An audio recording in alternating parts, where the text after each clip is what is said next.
வணக்கம், வணக்கம். ஜோதிட பிரியர்களே, வாடிக்கையாளர்களே, நண்பர்களே மற்றும் மாணவர்களே, நான் டாக்டர் விமலன். நிறைய பேர் கேட்குறாங்க, காதல் திருமணமா? அல்லது அரேஞ்சுடு மேரேஜா?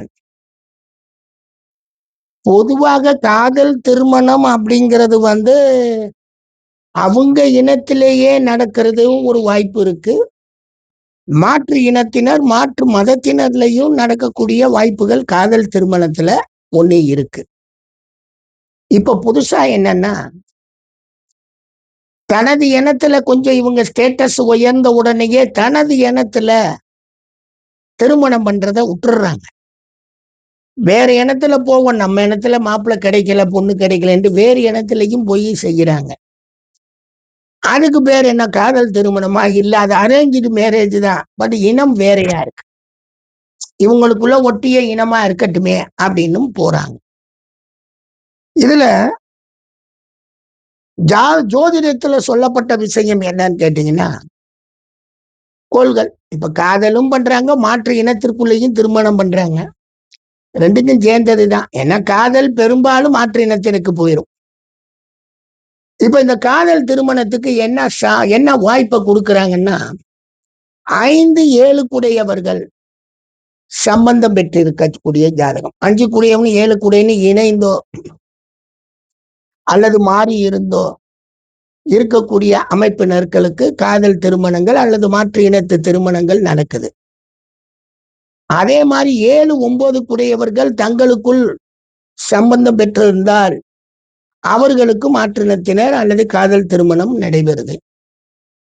அதே போல் 1, 7 குடையவர்களும் லக்னாதிபதியும் 7 குடையவரும் தங்களுக்குள் சம்பந்தம் பெற்றிருந்தாலும் அவர்களுக்கும் காதல் திருமணம் அல்லது மாற்று இனத்தினர் திருமணம் நடைபெறுவதற்கு வாய்ப்புகள் அதிகமாக இருக்கு. சரி, இது ஒரு குரூப். இன்னொரு குரூப் என்னன்னா, 5, 7 கூடியவர்கள் இணைந்து மீன ராசியில் இருந்தாலே அவர்களுக்கு காதல் திருமணம் நடக்கிறதுக்கு முழு வாய்ப்பு இருக்குங்கிறார். சரி, இது ஒண்ணு. அடுத்தாப்புல செவ்வாயும் புதனும் இணைந்து 5லோ அல்லது 11லோ இருக்க பெற்றவர்களுக்கும் காதல் திருமணம் அல்லது மாற்று இனத்தினர் திருமணங்களும் நடக்கிறதுக்கு வாய்ப்புகள் இருக்கு. பெரும்பாலும் காதல் திருமணம்னு வச்சுக்கங்களேன், ராகுவோ அல்லது கேதுவோ நவாம்சத்தில் 7ஆம் அதிபதியின் ராசியில் இருத்தல். நமக்கு ராசி சக்கரத்துல ஒரு ஆள் 7ஆம் பாவாதிபதினு வைங்க. 7ஆம் பாவாதிபதி சுக்கிரனாவே இருக்கிறான்னு வைங்க. இந்த சுக்கிரனுடைய நவாம்சமான அந்த ரிஷப துலாத்தில் நவாம்சத்துல ராகுவோ அல்லது கேதுவோ இருந்தாலும் அவர்களுக்கு காதல் திருமணம் நடைபெறுவதற்கு முடியுது. 7ஆம் அதிபதி ராகு கேதுவுடன் இணைந்திருந்தாலும் 7ஆம் அதிபதி ராகு கேதுவுடன் இணைந்திருந்தாலும் வெளி இன பெண்களை திருமணம் செய்வதற்கு வாய்ப்பு இருக்கு. அதாவது வெளியினா இப்ப ராகு இணைந்திருந்தால் கிறிஸ்தவ சமயம், கேது இணைந்திருந்தால் இஸ்லாம் சமயம்னு கூட சொல்லலாம். ஏன்னா நம்ம ஊர்ல அது அதிகமாக இருக்கிறதுனால அவர்களுக்குள்ளும் திருமணம் நடைபெறுவதற்கு வாய்ப்புகள் இருக்கு. 9ஆம் அதிபதியோ அல்லது 9ஆம் பாவமோ பாதி படைத்திருந்தாலும் காதல் திருமணம் நடக்குது. இந்த 9ஆம் பாவம் தானே நம்ம கல்ச்சர் டிசிப்ளின்னு சொல்லுவோம். அந்த டிசிப்ளின்ல மாறக்கூடிய தன்மையை சொல்லுது. 9ஆம் பாவத்தில் தீயவர்களோ அல்லது 9ஆம் பாவாதிபதி தீய நிலையில போயிருந்தாலும் அவர்களுக்கும் காதல் திருமணம் ஏற்படுவதற்கு வாய்ப்புகள் அதிகமா இருக்கு. பாதிப்படைகிறது 9ஆம் அதிபதி. அதே மாதிரி ராகு கேதுகள் லக்னத்திற்கு 8லோ அல்லது லக்னாதிபதி இருக்கும் இடத்திலிருந்து 8லோ இந்த ராகுவோ கேதுவோ இருந்தால் மாற்று இனத்தினர் அல்லது காதல் திருமணம் நடைபெறதுக்கு அங்கேயும் முழுமையா வாய்ப்பு இருக்குங்க. 8ஆம் அதிபதி லக்னத்தில் இருந்தாலும் அல்லது 8ஆம் அதிபதி சந்திரனுடன் இணைந்திருந்தாலும் மனைவி வேறு இனத்தினராக வருகிறார்கள்.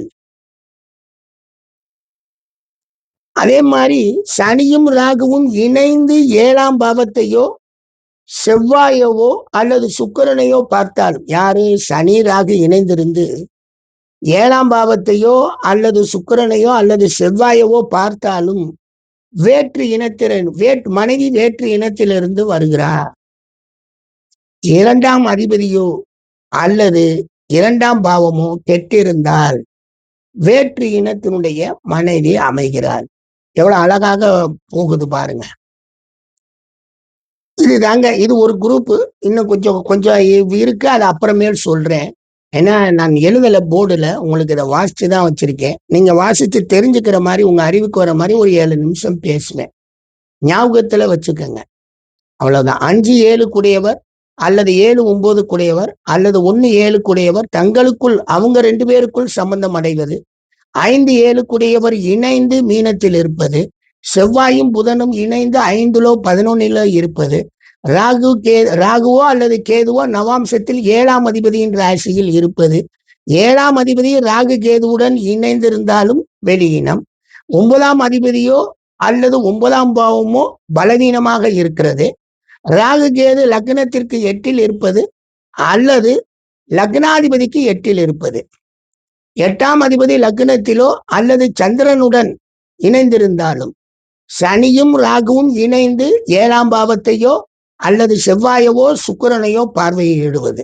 2ஆம் அதிபதியோ அல்லது 2ஆம் பாவமோ கெட்டிருந்தாலும் வேற்றியின பெண்களை திருமணம் செய்யலாம். இவ்வளவுதான் இந்த ரூல்ஸ். இதை நீங்க பயன்படுத்தி பார்க்கலாம். நான் மதுரையில இருக்கிறேன்.